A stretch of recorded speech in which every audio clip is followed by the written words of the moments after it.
ముఖ్యమంత్రి యనమల రేవంత్ రెడ్డి గారి చేతుల మీదుగా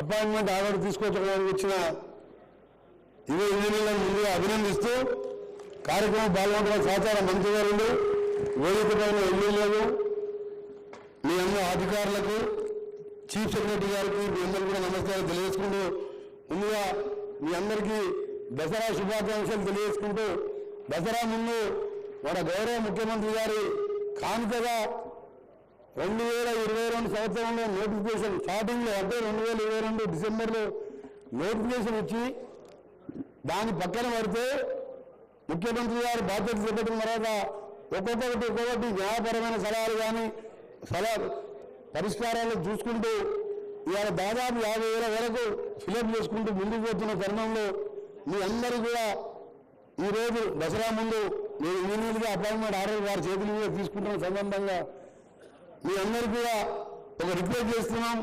ఈ ప్రభుత్వం చెప్పిన విధంగా ఖాళీలని భర్తీ చేస్తూ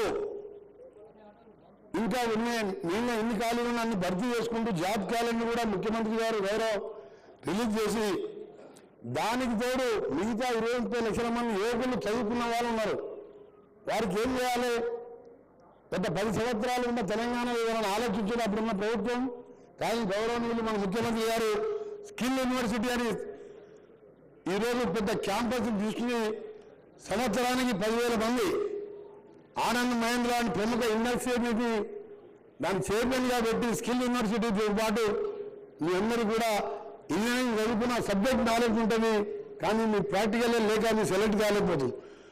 2-3 లక్షల ప్రభుత్వ ఉద్యోగాలు ఫిలప్ చేయడమే కాదు, ప్రతి నిరుద్యోగికి ఉపాధి కల్పించాల లక్ష్యంతో స్కిల్ యూనివర్సిటీ ఏర్పాటు చేసే ఆలోచనతో ముందుకు పోతున్న మా ముఖ్యమంత్రి గారికి, మా మంత్రివర్గానికి, మా ప్రభుత్వానికి మంచి పేరు వచ్చే విధంగా మీ అందరికీ ఎప్పుడే ఇస్తున్న ఇంజనీర్లు అంటే ఒక రోడ్ వేసి ఒక బ్రిడ్జ్ కట్టేసి ఒక కాలువతో ఇంజనీర్లు కాదు.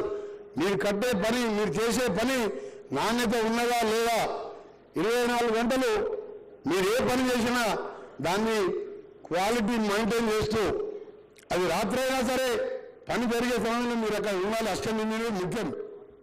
డీలు ఈయన కంటే అసిస్టెంట్ ఇంజనీరే క్వాలిటీ చెక్ చేసేవాడు. కానీ ఈ రోజుల్లో చూస్తున్నాం, ఒకటే సలహా ఇస్తున్నాను. ఎందుకంటే ఇటీవల చూస్తున్నాము ఇంజనీర్లు విచారణకు హాజరవుతుందంటే ఎంత బాధ అనిపిస్తుందో మీరు చూడండి.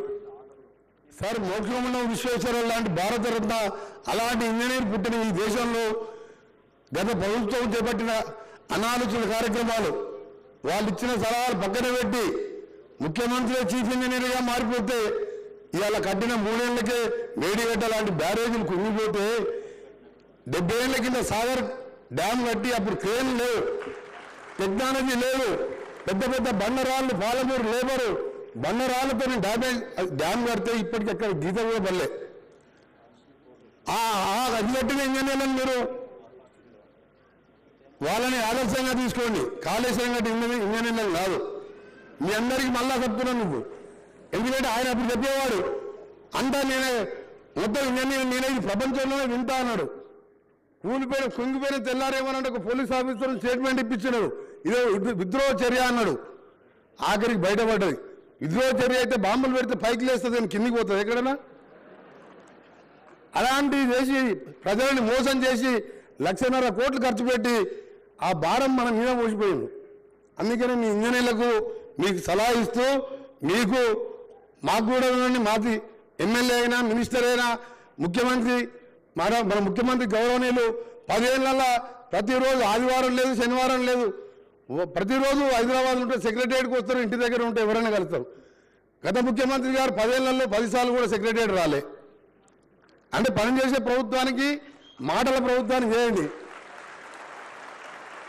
మీది ఉదాహరణ తీసుకోండి. ఇంజనీర్లది 2022 అంటే 3 ఏళ్ళు అయింది మీకు ఎగ్జామ్ కండక్ట్ చేసి. ఇవాళ అపాయింట్మెంట్ ఆర్డర్లు అది కూడా కాంగ్రెస్ ప్రభుత్వం వచ్చింది కాబట్టి, ఇంకా లేకపోతే ఇంకా 5 ఏళ్ళు పెండింగ్ ఉంటుండే మీకు. రేపు పొద్దున కేటీఆర్ గారు అంటారు, ఇక కేటీఆర్ గారు ట్విట్టర్లో పెడతాడు, మేము అంతా రెడీ చేసాం ఆర్డర్లు ఇచ్చినట్టాడు. మీకు వచ్చి 10 ఏళ్ళు అయింది. మా ముఖ్యమంత్రి గారు ఏ ఆర్డర్ ఇచ్చినా మీరే చేసినామంటారు. నువ్వు 2 ఏళ్ల కింద అంటే 3 ఏళ్ల కింద ఎగ్జామ్ పెట్టి 2 ఏళ్ళు అధికారం ఉన్నావు కదా, అప్పుడు ఎందుకు ఈ పరిష్కరించలే? చిన్న చిన్న సమస్యలు ఎందుకు పరిష్కరించలే? ఇవాళ ఆర్ఎండ్బీలో చూస్తున్నాను నేను మినిస్టర్గా 10 నెలలకెళ్ళి 5 మండలాలకు అసిస్టెంట్ ఇంజనీర్ ఉన్నాడు. ఇవాళ 156 మంది సెలెక్ట్ చేసుకున్నాం. 8 డేస్కి వెళ్ళి నాట్లో ట్రైనింగ్ కూడా ఇచ్చేసినాం. ఇక్కడ ఆర్ఎండ్బీ వాళ్ళు ఉన్నారా మన ఇంజనీర్లు? మీకు అందరూ 8 డేస్కి వెళ్ళి ట్రైనింగ్ అయిపోయిందా? ఓరియంటేషన్ క్లాసెస్ తీసుకున్నాం కదా, మీరు కూడా దగ్గర ఉండి మీకు ట్రైనింగ్ ఇప్పించినాం కదా. మన ఆంధ్రప్రదేశ్ ఉండి ఇంజనీర్గా ఉండి సివిల్ ఇంజనీర్గా ఉండి ఐఏఎస్ వచ్చిన దేశంలో మొట్టమొదటి ఐఏఎస్ ఆఫీసర్ ఇంజనీరింగ్కి వెళ్ళి ఐఏఎస్ వచ్చిన ఆయన ఒక్కరికే, అది ఫస్ట్ అండ్ లాస్ట్. ఆయనను కూడా పిలిపించి మీకు ట్రైనింగ్ ఇప్పించినాం. అందుకని మీ అందరూ కూడా మరొకసారి బెస్ట్ ఆఫ్ ద చెప్పకు. మీరు పనిచేసేవాల్సింది డ్యూటీ కాదు. మాకు కూడా టైమింగ్స్ ఏం లేవు. మినిస్టర్లకైనా సీఎం గారైనా ఎమ్మెల్యే అయినా అర్ధరాత్రి ఎవరు వచ్చినా మేము లేచి పనిచేస్తాం. మీ ఇంజనీర్స్ కూడా ఎప్పుడెప్పుడు అక్కడ వర్క్ నడుస్తున్నా ఆ సైట్ ఇన్స్పెక్షన్ చేస్తూ క్వాలిటీ చెక్ చేస్తూ 1:2, 2:4, 1, 1.5, 3 ఆ రేషియో కూడా మేము చూడాలి. ఎందుకంటే కట్టినప్పుడే కొట్టుకుపోతున్నాయి. ఆ క్వాలిటీ చెక్ చేయనంత వరకు మనం అనగాదు. ఇంజనీర్ అంటే దేశాన్ని నడిపించేది ఇంజనీర్లు. ఫ్లైట్లో ఇంజన్ అయినా, ట్రైన్ ఇంజన్ అయినా, రోడ్లు వేసినా, బ్రిడ్జ్ కట్టినా, ఇరిగేషన్ కెనాల్ కట్టినా దేశానికి వెన్నుముక లాంటి వారు ఇంజనీర్లు. అందుకనే ఇంజనీర్ల మీద బాధ్యత ఎక్కువ ఉంది. మేము శాంక్షన్ చేయగానే క్వాలిటీతో పనిచేసి 100 సంవత్సరాలైనా చెక్కు చేయకుండా ఉండాలి.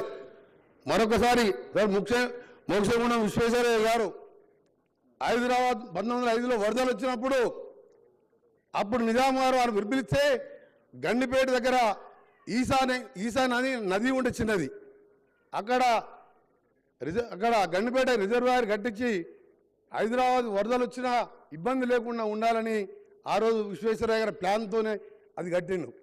ఆ మూసి తెలంగాణ నది మూసి వికారాబాద్లో పుట్టి దామర్చర్ల మండలంలో కృష్ణా నదిలో కలిసే ఏకైక తెలంగాణ రివర్, అది ఒరిజినల్ తెలంగాణ రివర్.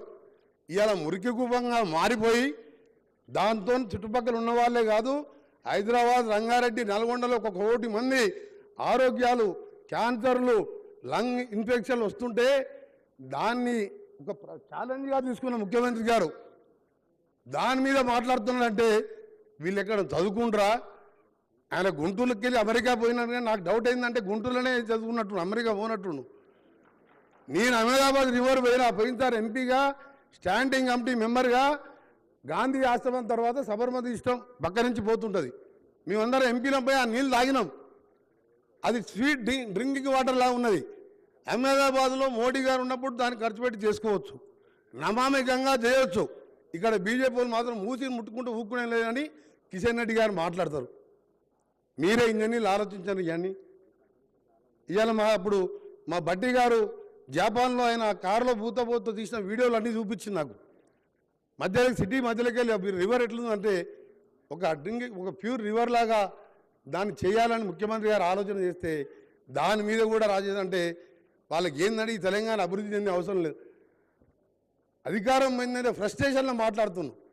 అందుకనే నేను వాళ్ళ గురించి పక్కన పెట్టి ఏది ఏమైనా సరే గౌరవ ముఖ్యమంత్రి గారు, క్యాబినెట్ మినిస్టర్లం, ఎంపీలం, ఎమ్మెల్యేలం, మనమందరం మీరందరూ కూడా కలిసి తెలంగాణని ప్రపంచ పటంలో రీజనల్ రింగ్ రోడ్ అనే దాన్ని ఇలా ముఖ్యమంత్రి గారు ఛాలెంజ్గా తీస్తూ ఎప్పుడు రివ్యూ చేపిస్తూ మాతోని దాన్ని ఇవాళ half of the Telangana cover అయ్యే విధంగా ఈరోజు త్వరలోనే టెండర్లు పిలిపించి దాన్ని కూడా ప్రపంచ పటంలో హైదరాబాద్ ఉండే విధంగా చేయడానికి మీ ఇంజనీర్ల పాత్ర కూడా అవసరం. కాబట్టి మీరు కూడా ప్రభుత్వాన్ని సహకరిస్తూ ముందుకు పోవాలని మరొకసారి మీరెవరైనా మాట్లాడినా మీరు ఒక్కటే ప్రశ్నించాలి. 3 ఏళ్ల కింద ఎగ్జామ్ పెట్టి ఎందుకు నువ్వు ఆర్డర్లు ఇవ్వలేదు? ఇవాళ ఈ ముఖ్యమంత్రి ఈ ప్రభుత్వం వచ్చినాక మీ చేతికి ఆర్డర్లు వచ్చి మీకు రేపో మాపో పోస్టింగ్లు వచ్చి ఉద్యోగాలు చేయబోతున్నారు. మీ ఉద్యోగాన్ని మీరు బాధ్యతగా భావించాలని, ఉద్యోగం అంటే ఏదో మీ ఖర్చులకు వెళ్ళడానికి కాదు, నీ ఫ్యామిలీ మెయింటైన్ చేయడానికి కాదు, ఈ దేశాన్ని, దేశ భవిష్యత్తుని ప్రపంచంలో మన తెలంగాణ అంటే రోల్ మోడల్గా ఉండే విధంగా పనిచేయాలని తెలియజేసుకుంటూ సెలవు తీసుకుంటున్నాను. జై హింద్. Thank you sir.